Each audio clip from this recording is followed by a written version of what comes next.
Hey gorgeous, today I'm going to give you 3 steps to embodying your feminine magnetism. I'm Lauren Joyce, sex and relationship coach for women and founder of The Magnetic Woman. So I get this question so often. How do I feel more feminine?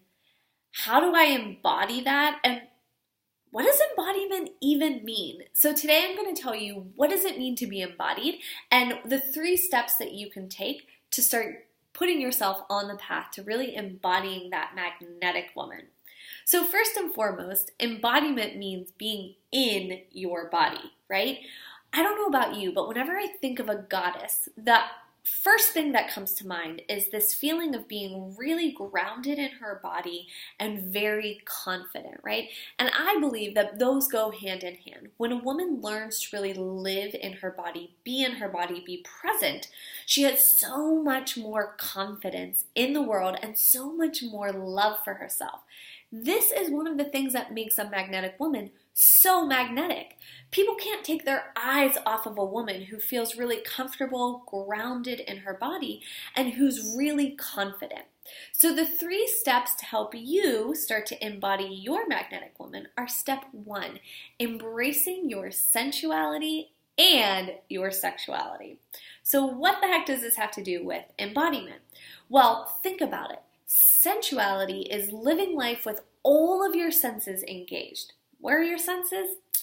On your body, right? So imagine if at your next meal you thought about one more sensation to incorporate. So if you're used to just inhaling your food and not even tasting it, maybe take a few seconds to actually taste the food.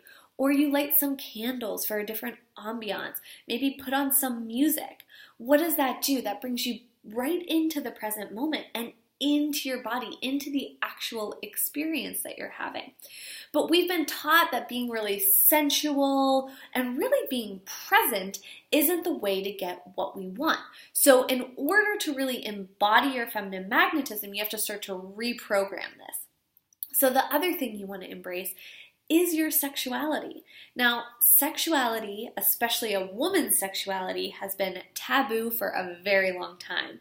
We've been really taught that our sexuality is wrong, it's bad, and it's dirty. However, it's such a primal, inherent part of us. And think about it. How can you really embody what it means to be a woman if you ignore the whole part of you between your navel and your knees? Right? So when you start to embrace your sensuality and your sexuality, embodiment becomes so much easier.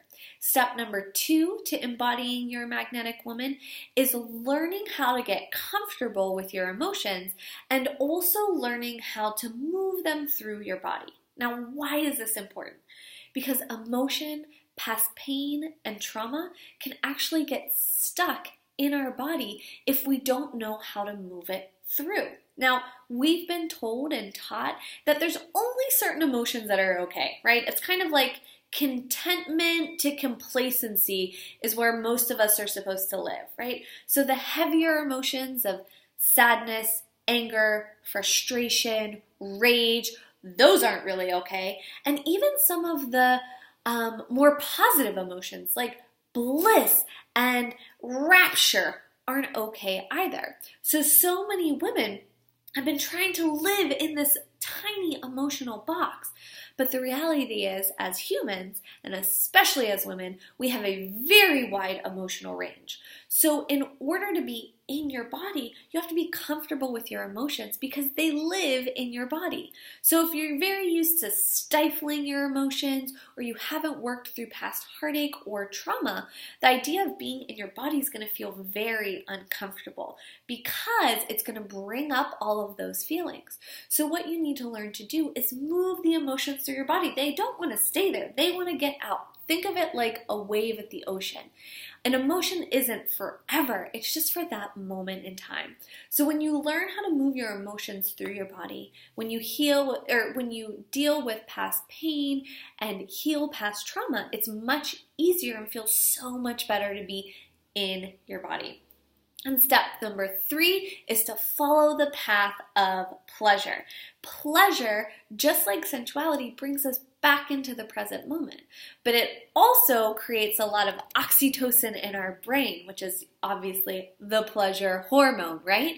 And so when you follow the path of pleasure, when you do things day in and day out that bring you pleasure, you are typically more in your body because there's usually an element of sensuality that's involved. And you're functioning at a higher frequency, at a higher vibration. You've become this radiant woman because who wouldn't be radiant if they only did things that were pleasurable for them? Now, I can already hear but I have all these things to do. I get it. I have a long to-do list too, but what I like to do is I'll always ask myself, how can I make this task more pleasurable? Maybe it's playing music and taking dance breaks. Maybe it's giving myself some kind of reward at the end. Whatever it is, I make sure to incorporate pleasure into what I'm doing because that keeps a woman lit up and radiant. So again, the 3 steps to help you embody your feminine magnetism are: step 1, embrace your sensuality and your sexuality. Step 2, come into acceptance of your emotions and learn how to liberate them and move past traumas out of your body. And step number 3 is to really follow the path of pleasure. If you've enjoyed this video, make sure to subscribe to my channel so that you can get all of my videos the second that they come out. Have a good one.